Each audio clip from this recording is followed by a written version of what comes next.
Hi guys, Chris here from Highland DIY. Today we're going to be changing the oil in this 2010 Polaris Trailblazer 330. Parts you're going to need: Polaris oil filter. I always try to stick with the manufacturer's replacement parts if I can. And Polaris oil, 5W50 for this model. This couldn't be simpler, guys. Right from the side without taking off anything at all, you can see your oil filter sitting right there.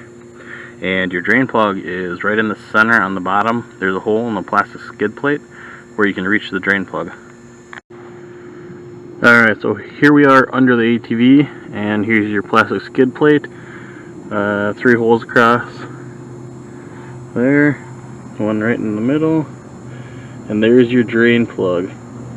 So all you gotta do, pull that plug out, change the filter, fresh oil, and you're done.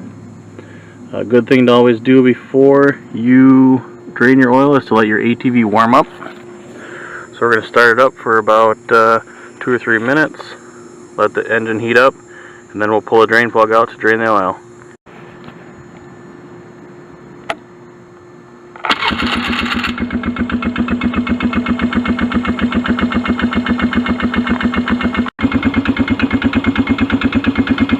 Okay, the ATV's been running for a couple of minutes now. We'll shut it off and pull the drain plug out of the bottom. The drain plug on this ATV is 9/16. You have your drain pan ready underneath.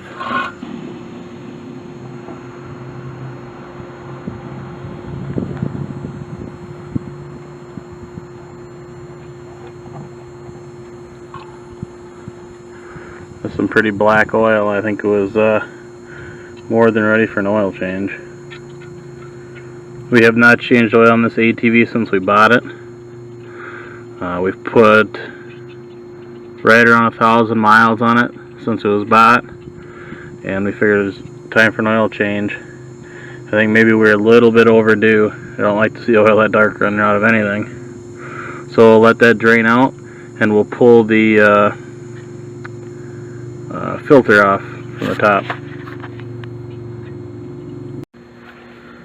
Alright, so as the oil drains out of the bottom, let's go ahead and take this filter off the top up here.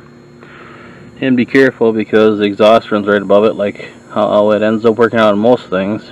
You're going to end up burning your arm trying to take off the oil filter. Shouldn't be too tight on there. Hopefully we can get it off with our hands. Otherwise we might have to try to come in from the back side and get it with a filter wrench.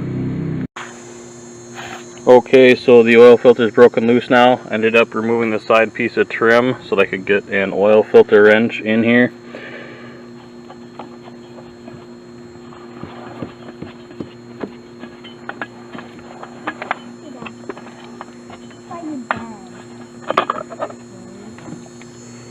Alright, there's the old filter. Let it drain out what comes out of the hole. Then you can oil up the seal on your new filter and put that on right away. Alright, here's the new oil filter. Poured a little bit of oil down inside, wipe some around the gasket so it makes a good seal. And that'll just go right back on the same place.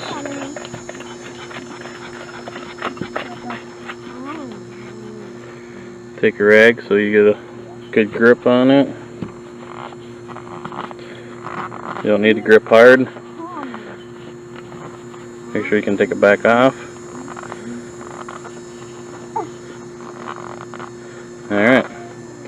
Now, over on the opposite side of the engine, the left side if you're sitting on it, is where the dipstick is for checking oil and also the oil add. So we'll go over on that side. Alright, so over on the left side of the ATV and in front of the belt clutch cover is where the dipstick is located. Pull that out. There's a safe operating zone. That's the point you need to fill it to, but before we fill it, I like to dump between 4 and 6 ounces of clean oil through it with the drain plug out, just to wash out all the dirt or metal shavings or anything that might possibly be in there, just to get everything out we can. Okay, so there's our funnel. Dump some oil in.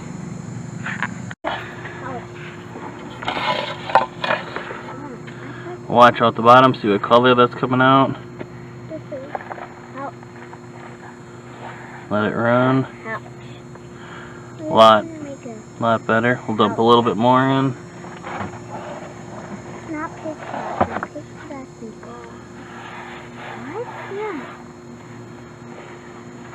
I gotta use a start. Obviously make this slide.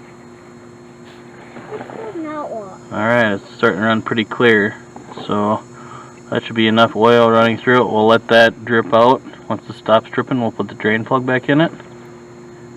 And then fill it up to the manufacturer's specification.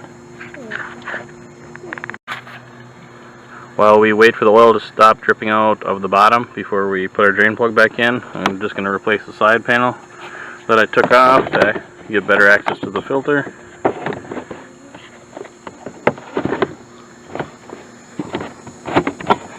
Sits right there.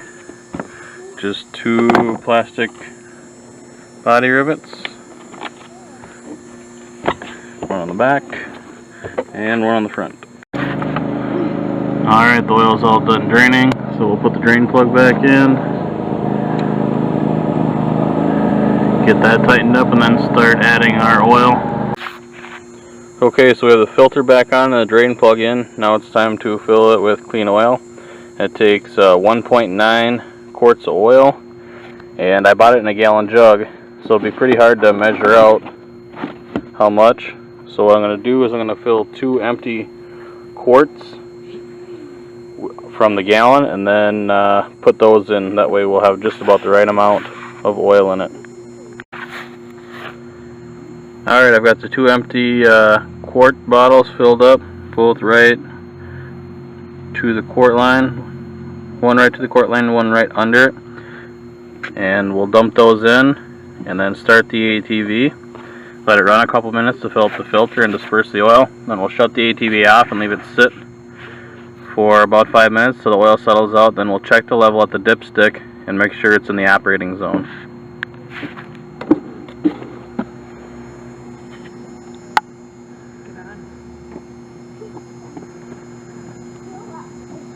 Remember, take your time when you're pouring in the oil, not to overflow the funnel and lose some of the oil.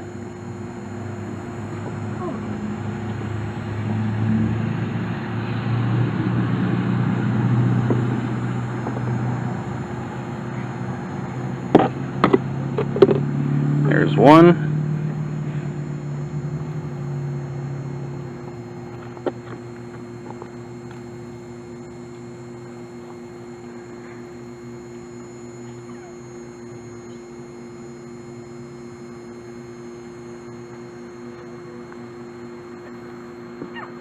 And 2.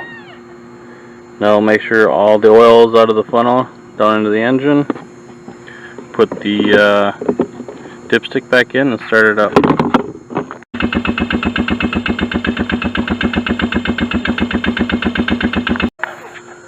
Alright, so we've checked the oil after running it and leaving it cool back down, and we're in the operating zone, so that's good. And remember to finish off your oil changes by greasing all the greasable points on your ATV suspension and all the ones on the driveline and steering. You can consult your manufacturer website or a repair manual for the ATV you're working on to make sure that you find all of them. Please remember to like, comment, and subscribe, and thank you for watching.